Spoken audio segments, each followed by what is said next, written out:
प्यारे विद्यार्थियों, हमने फूरियर विश्लेषण के बारे में, फूरियर प्रमेय के बारे में पढ़ा और उसमें y की वैल्यू निकाली और y की वैल्यू के अंदर अपने समीकरण नंबर फर्स्ट निकाला था, जिसके समीकरण फर्स्ट के अकॉर्डिंग ये वैल्यू आई थी।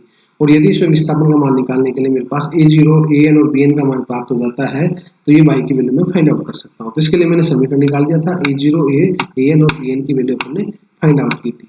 तो a0, an और bn की जो वैल्यू प्राप्त होती है वो समीकरण नंबर 12 से अपने को फाइंड आउट होती है।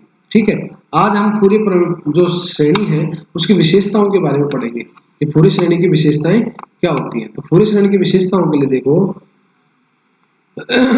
फूरियर श्रेणी की किसी चर राशि के परिमित अंतराल जो फाइनाइट इंटरवल है वो x इक्वल टू 0 से लेके x इक्वल टू l तक में परिभाषित किसी एकल मान परिमित तथा सतत वक्र आवर्ती फलन fx के व्यक्त करने के लिए उपयोग में लाई जाती है। तो फॉर एग्जांपल मेरे पास ये दिया गया है और जो फूरियर प्रमेय को जो मैंने माना है कि वो क्या होना चाहिए, सिंगल वैल्यू होनी चाहिए। तो यहाँ देखिए कि जो प्रमेय आ रही है, जो मेरे पास जो तरंग आ रही है वो इस प्रकार की आ रही है। ठीक है, साइन की भी वैल्यू आ रही है, इसमें कोस वाली वैल्यू भी आ रही है। तो ये सिंगल वैल्यू है, अर्थात एक ही है, इसमें डबल कोई नहीं आ रहा है, इसलिए सिंगल वैल्यू हो गई।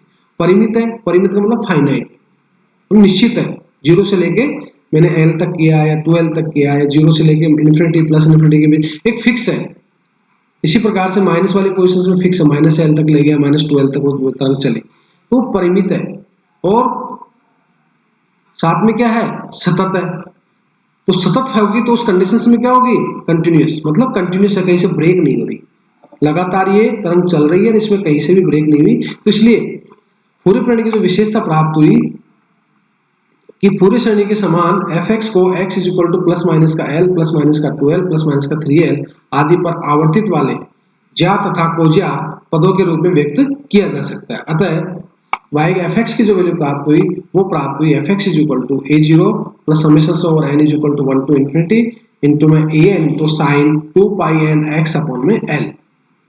ठीक है, 2 पाई का मतलब हो गया 360 डिग्री। ठीक है, प्लस में n equal to 1 to infinity into bn cos 2 pi n x upon में l। This is the equation number 13, जिसके अंदर a0 की जो वैल्यू प्राप्त होगी कोफिशिएंट्स की वो प्राप्त होगी, पीछे अपन निकाल चुके हैं, 1 अपॉन l इंटू 0 से l इंटू में fx इंटू dx, तथा an की जो वैल्यू प्राप्त हो गई वो प्राप्त होगी 2 अपॉन में l इंटू 0 से l इंटू में fx इंटू में sin 2 pi n x upon में l इंटू dx, तथा bn की जो वैल्यू प्राप्त हो गई वो bn की जो वैल्यू प्राप्त होगी वो होगी 2 अपॉन l इंटू 0 से l इंटू में fx इंटू में cos 2 pi n x upon में l इंटू में dx। This is the equation number of 13। तो इक्वेशन नंबर जो 13 है वो मैं निकालूं। ठीक है, सेकंड पार्ट जो है पूर्णतः सतत फलन, कि ये कंटिन्यूअस क्या होना चाहिए, एक कंटिन्यूअस फलन होना चाहिए। जो फूरियर है वो कंप्लीटली क्या होनी चाहिए, कंटिन्यूअस फंक्शन होनी चाहिए। तो फूरियर विश्लेषण केवल आवर्ती वक्रों के विश्लेषण के लिए नहीं बल्कि पूर्णतः अनावर्ती सतत वक्रों के विश्लेषण के लिए भी उपयोगी हो सकता है। ऐसे वक्रों को माइनस इन्फिनिटी से प्लस इन्फिनिटी तक विभक्त आवर्ती वर्णक्रम omega, 2 omega, 3 omega, n omega में विश्लेषित करने के बजाय आवर्तियों के सतत वर्णक्रम में विश्लेषित अपन कर सकते हैं। तो प्रत्येक आवर्ती के संगत गुणांकों को ओमेगा के एक फलन द्वारा व्यक्त करते हैं, जिससे विश्लेषित फलन का फूरियर रूपांतरण कहते हैं। इसे क्या कहेंगे, विश्लेषण का फूरियर रूपांतरण कहते हैं। अब इसकी बाउंडेशन देखेंगे कि फूरियर प्रमेय की जो लिमिटेशंस होती हैं वो क्या होती है। लिमिटेशंस ऑफ फूरियर थ्योरम, तो फूरियर थ्योरम की जो लिमिटेशंस होगी, ये उसकी जो सीमा बंधन है, तो पहली होगी कि जटिल आवर्ती फलन एकल मानी होना चाहिए, अर्थात सिंगल वैल्यू, अर्थात विस्थापन की प्राप्ति सदैव अग्रदिशिक में होनी चाहिए ताकि किसी भी समय विस्थापन के 2 या 2 से अधिक मान होने चाहिए। दूसरा मान है जटिल आवर्ती फलन जो है वो क्या होना चाहिए, फाइनाइट होना चाहिए, अर्थात कंपन के समय विस्थापन का मान अनंत नहीं होना चाहिए। तीसरा है कि जटिल आवर्ती फलन सतत होना चाहिए, कंटिन्यूअस नहीं होना चाहिए, अर्थात वक्र विस्थापन वक्र में असांतत्यता डिसकंटिन्यूअस नहीं होना चाहिए। ठीक है, इस प्रकार से। और चौथी है उसका वर्ग माध्य मान जो आएगा मेरे पास, मीन स्क्वायर वैल्यू है वो कितना आता है वो निकालेंगे।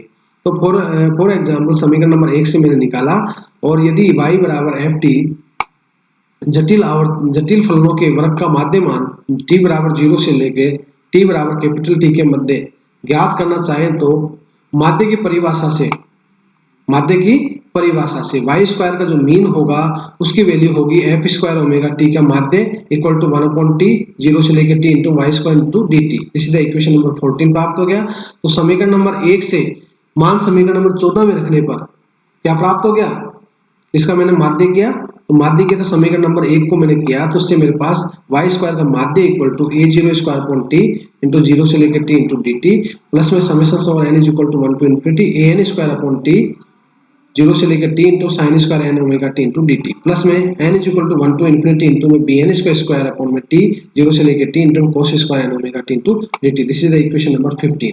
तो हम जानते हैं कि sine square N omega T तथा cos square N omega T का जो समाकलन जो होता है वो कितना होता है कैपिटल टी बाई टू। तो समीकरण नंबर 16 प्राप्त हो गया। तो समीकरण नंबर 16 में समीकरण नंबर 15 में मान रख दूंगा मैं, तो मान रखने पर जो मेरे पास जो वैल्यू प्राप्त होगी वो प्राप्त होगी, क्या प्राप्त होगी,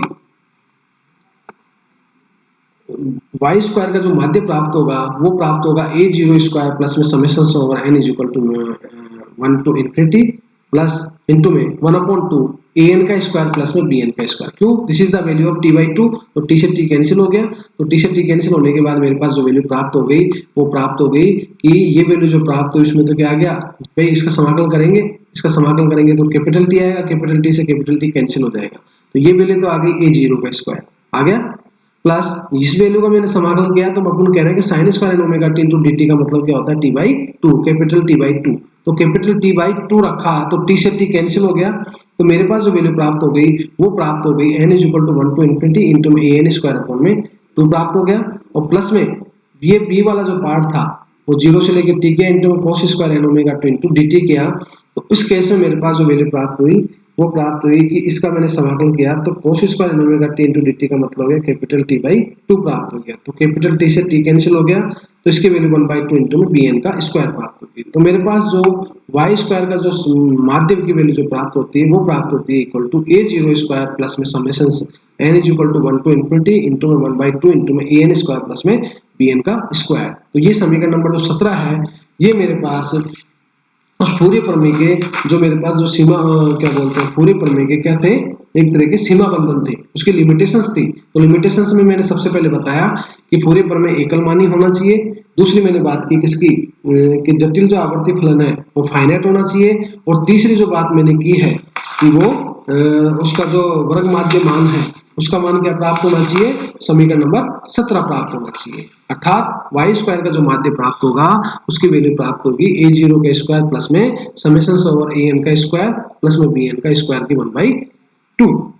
तो समीकरण नंबर 17 प्राप्त होता है। तो ये कई बार क्वेश्चन में पूछ लेता है आपसे कि इस तरीके से क्वेश्चन आ सकता है पूर्वी प्रमेय की सीमा बंधन बताइए, या फिर सिद्ध कीजिए कि वाई स्क्वायर का माध्य की वैल्यू जो प्राप्त होती है उसका मान समीकरण नंबर 17 के अकॉर्डिंग पूछ ले। A zero square plus N is equal to 1 to infinity into में 1/2 इंटू में ए एन का स्क्वायर प्लस में बी एन का स्क्वायर होता है, ये सिद्ध कीजिए।